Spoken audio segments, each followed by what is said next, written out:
Hi friends, ನಿಮ್ಮೆಲ್ಲರಿಗೂ ಕೂಡ ನಿಮ್ಮದೇ ಆಗಿರ್ತಕ್ಕಂಥ ಯೂಟ್ಯೂಬ್ ಚಾನಲ್ ಸ್ಟಡಿ ವಿತ್ ಪರಶುರಾಮ್ಗೆ ಸ್ವಾಗತ ಅಂತ ಹೇಳ್ತಾ, ತೃತೀಯ ಭಾಷೆಗೆ ಅಂಕ ಕೊಡಲಿಕ್ಕೆ ಹೈಕೋರ್ಟ್ ಆದೇಶ ಮಾಡಿತ್ತು. ಈ ಆದೇಶವನ್ನು ಮರುಪರಿಶೀಲನೆಗೆ ಒಳಪಡಿಸಬೇಕು ಅಂತ ಮತ್ತೆ ಸರ್ಕಾರ ಅದೇ ಪೀಠಕ್ಕೆ ಮನವಿಯನ್ನು ಮಾಡಿದೆ. ಈ ಆಯ್ಕೆಯನ್ನು ಆಲ್ರೆಡಿ ನಾವು ಮುಂಚೆನೇ ಹೇಳಿದ್ದೀವಿ. ಯಾಕೆಂದರೆ ಹೈಕೋರ್ಟ್ ಆದೇಶ ಮಾಡಿದೆ ಅಂದರೆ ಅದನ್ನು ಯಥಾವತ್ತಾಗಿ ಜಾರಿ ಮಾಡಬೇಕು ಅನ್ನೋದು ಸರ್ಕಾರದ ಒಂದು ನಿರ್ಧಾರದಲ್ಲಿ ಹೊಂದಿರ್ತದೆ. ಬಟ್ ಅದನ್ನು ಮತ್ತೆ ಏಕಸದಸ್ಯ ಪೀಠ ಇರೋದ್ರಿಂದ ಅದನ್ನು ದ್ವಿಸದಸ್ಯ ಪೀಠನೋ ಅಥವಾ ಮೇಲ್ಮನವಿನೂ ಕೂಡ ಮಾಡಬಹುದು ಅನ್ನೋದು ಕೂಡ ನಾವು ಏನು ಮಾಡಿದ್ದೀವಿ, ನಿಮಗೆ ಮೊದಲೇ ಊಹೆಯನ್ನು ಕೊಟ್ಟಿದ್ದೀವಿ. ಇದು ಜಾರಿ ಆಗತ್ತೆ ಇಲ್ಲ ಅನ್ನೋದು ಕಷ್ಟ ಸಾಧ್ಯ ಅಂತಲೂ ಕೂಡ ಹೇಳಿತ್ತು. ಅದರ ಅಂಗವಾಗಿ ಏನು ಮಾಡಿದೆ ಅಂತಂದರೆ ಇಲಾಖೆಯವರು ಮತ್ತು ಅದೇ ಪೀಠಕ್ಕೆ ಅವರು ಏನು ಮಾಡಿದ್ದಾರೆ, ಆದೇಶ ಮರುಪರಿಶೀಲನೆಗೆ ಮನವಿಯನ್ನು ಕೊಟ್ಟಿದ್ದಾರೆ. ಏನಿದೆ ಅನ್ನೋದನ್ನು ಡೀಟೇಲಾಗಿ ನೋಡ್ಕೊಂಡು ಬರುವ. ಬೆಂಗಳೂರು ಪ್ರಸಕ್ತ ಸಾಲಿನ 2025-26ನೇ ಶೈಕ್ಷಣಿಕ ವರ್ಷದ SSLC ಪರೀಕ್ಷೆ ಹಿಂದಿ ಸೇರಿದಂತೆ ತೃತೀಯ ಭಾಷಾ ವಿಷಯಗಳಿಗೆ ಗ್ರೇಡ್ ಬದಲಿಗೆ ಅಂಕಗಳನ್ನು ನೀಡುವಂತೆ ನಿರ್ದೇಶಿಸಿ ಹೊರಡಿಸಿರುವ ಆದೇಶ ಮರುಪರಿಶೀಲನೆ ಮಾಡುವಂತೆ ಕೋರಿ ರಾಜ್ಯ ಸರ್ಕಾರ ಹೈಕೋರ್ಟ್ಗೆ ಅರ್ಜಿಯನ್ನು ಕೊಟ್ಟಿದೆ. ಹೈಕೋರ್ಟ್ಗೆ ಮರುಪರಿಶೀಲನಾ ಅರ್ಜಿ ಸಲ್ಲಿಸಿರುವ ರಾಜ್ಯ ಸರ್ಕಾರ ಈ ಅರ್ಜಿಯನ್ನು ತುರ್ತಾಗಿ ವಿಚಾರಣೆಗೆ ಸ್ವೀಕರಿಸುವಂತೆ ಸೋಮವಾರ ಅಥವಾ ಮಂಗಳವಾರ ನ್ಯಾಯಮೂರ್ತಿ ES ಇಂದಿರೇಶ್ ಅವರ ನ್ಯಾಯಪೀಠಕ್ಕೆ ಮನವಿ ಮಾಡುವ ಸಾಧ್ಯತೆ ಇದೆ. ಸರ್ಕಾರ ಏನು ಹೇಳಿದೆ ಅಂದರೆ, ಕರ್ನಾಟಕ ಶಾಲಾ ಪರೀಕ್ಷೆ ಮತ್ತು ಮೌಲ್ಯ ನಿರ್ಣಯ ಮಂಡಳಿ ಇದರ ನಿಯಮಗಳಿಗೆ ತಿದ್ದುಪಡಿ ತರಲು ಈಗಾಗಲೇ ಕರಡು ಅಧಿಸೂಚನೆಯನ್ನು ಏಪ್ರಿಲ್ 10ರಂದು ರಾಜ್ಯ ಸರ್ಕಾರ ತನ್ನ ವಿಶೇಷ ಗೆಜೆಟ್ನಲ್ಲಿ ಪ್ರಕಟ ಮಾಡಿದೆ. ಈ ಅಂಶವನ್ನು ಅರ್ಜಿದಾರರು ನ್ಯಾಯಾಲಯದ ಗಮನಕ್ಕೆ ತರದೆ ಆದೇಶವನ್ನು ಪಡೆದುಕೊಂಡಿದ್ದಾರೆ.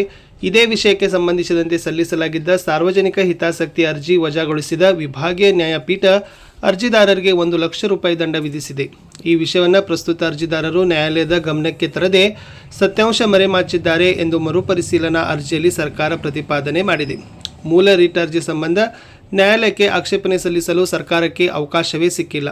ಅರ್ಜಿದಾರರು ಕರಡು ಅಧಿಸೂಚನೆಯನ್ನು ನ್ಯಾಯಾಲಯದಲ್ಲಿ ಪ್ರಶ್ನಿಸಿಲ್ಲ ಎಂದು ಆಕ್ಷೇಪಿಸಿರುವ ಸರ್ಕಾರ, ಹಿಂದಿ ಸೇರಿ ಎಲ್ಲ ತೃತೀಯ ಭಾಷೆ ಮತ್ತು NSQF ವಿಷಯಗಳಲ್ಲಿ 80ಕ್ಕಿಂತ ಅಧಿಕ ಅಂಕ ಪಡೆದರೆ ಎ ಶ್ರೇಣಿ, 50ರಿಂದ 79 ಅಂಕ ಪಡೆದರೆ ಬಿ ಶ್ರೇಣಿ, 49ಕ್ಕಿಂತ ಕಡಿಮೆ ಅಂಕ ಪಡೆದರೆ ಸಿ ಶ್ರೇಣಿ ನೀಡಲಾಗುತ್ತದೆ. ಯಾವುದೇ ವಿದ್ಯಾರ್ಥಿಯನ್ನು ಅನುತ್ತೀರ್ಣ ಮಾಡೋದಿಲ್ಲ ಎಂದು ಅರ್ಜಿಯಲ್ಲಿ ತಿಳಿಸಿದ್ದಾರೆ.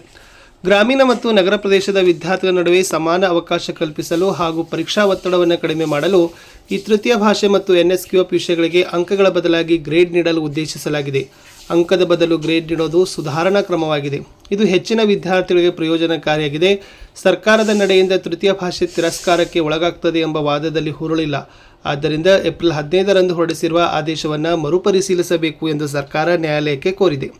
ಸೊ ಇದು ಪ್ರಕರಣದ ಹಿನ್ನೆಲೆ ಅಂತ ಇದೆ. ಸೊ ಈಗಾಗಲೇ ಈ ಒಂದು ಪ್ರಶ್ನಿಸಿ ಈ ಚಿಕ್ಕಮಗಳೂರಿನ ಸಹನಾ ಆರ್ ನಾಯಕ್ ಹಾಗೂ ಉಡುಪಿಯ ಅನುಷಾ ಮತ್ತು ಸುಧೀಕ್ಷಾ ಅವರು ಹೈಕೋರ್ಟ್ಗೆ ಅರ್ಜಿಯನ್ನು ಸಲ್ಲಿಸಿದರು. ಅದು ಏಪ್ರಿಲ್ 15ರಂದು ಆ ಒಂದು ಪೀಠದ ಘನ ನ್ಯಾಯಮೂರ್ತಿಗಳಾಗಿರ್ತಕ್ಕಂಥ ES ಇಂದಿರೇಶ್ ಅವರು ಏಕಸದಸ್ಯ ನ್ಯಾಯಪೀಠ ಅವರು ಏನು ಮಾಡಿದ್ರು ಅಂತಂದರೆ, ಗ್ರೇಡ್ಗಳ ಬದಲಾಗಿ ಅಂಕಗಳನ್ನೇ ಕೊಡಬೇಕು ಅಂತ ರಾಜ್ಯ ಸರ್ಕಾರಕ್ಕೆ ನಿರ್ದೇಶನವನ್ನು ಮಾಡಿದರು. ಬಟ್ ಇವಾಗ ಮತ್ತೆ ಸರ್ಕಾರ ಏನು ಮಾಡಿದೆ, ಮರುಪರಿಶೀಲನೆ ಮಾಡಬೇಕು ಅನ್ನೋದನ್ನು ಕೋರಿ ಸರ್ಕಾರ ಶುಕ್ರವಾರ ಹೈಕೋರ್ಟ್ಗೆ ಮರುಪರಿಶೀಲನಾ ಅರ್ಜಿ ಸಲ್ಲಿಸಿದೆ ಅನ್ನೋದನ್ನು ಮಾಹಿತಿ ಬರ್ತಾ ಇದೆ. ಸೊ ಮುಂದಿನ ನಡೆ ಏನಾಗುತ್ತೆ ಅಂತ ನೋಡೋಣ. ಒಟ್ಟಾರೆ ಈ ಒಂದು ಅಂಕ ಮತ್ತು ಶ್ರೇಣಿ ಅಂಕ ಮತ್ತು ಶ್ರೇಣಿ ಇದೆಯಲ್ಲ, ಇದು ಎಲ್ಲಿಯವರೆಗೂ ಇತಿಶ್ರೀ ಆಗುತ್ತೆ ಅಂತಕ್ಕಂಥದ್ದು ಒಂದು ಪ್ರಶ್ನೆ ಕಾದು ನೋಡಬೇಕಾಗಿದೆ. ಯಾಕಂದರೆ ಯಾವುದೇ ಸಾಧ್ಯತೆಗಳನ್ನು ಊಹೆ ಮಾಡಲಿಕ್ಕೆ ಬರೋದಿಲ್ಲ. ಅಂಕಗಳನ್ನೇ ಕೊಡ್ತಾರೆ, ಗ್ರೇಡೇ ಕೊಡ್ತಾರೆ ಅನ್ನೋದು. ಒಟ್ಟಾರೆ ಇದು ಪರೀಕ್ಷೆ ಪ್ರಾರಂಭವಾಗುವ 2 ದಿನ ಮುಂಚೆ ನಿರ್ಧಾರ ಮಾಡಿರೋದ್ರಿಂದ ಅದು ಒಂದು ಸಮಸ್ಯೆ ಆಗಿರ್ತಕ್ಕಂಥದ್ದು ಮುಖ್ಯವಾದದ್ದು. ಏನೇ ಬರಲಿ, ಮುಂದಿನ ಅಪ್ಡೇಟ್ ಒಂದಿಗೆ ಮತ್ತೆ ಭೇಟಿ ಆಗ್ತೀನಿ. ಗುಡ್ ಲಕ್ ಅಂತ ಹೇಳ್ತಾ ಸಿಗ್ತೀನಿ ಹೊಸ ವಿಡಿಯೋದಲ್ಲಿ. ಅಂಟಿಲ್ ಟೇಕ್ ಕೇರ್, ಬಾಯ್.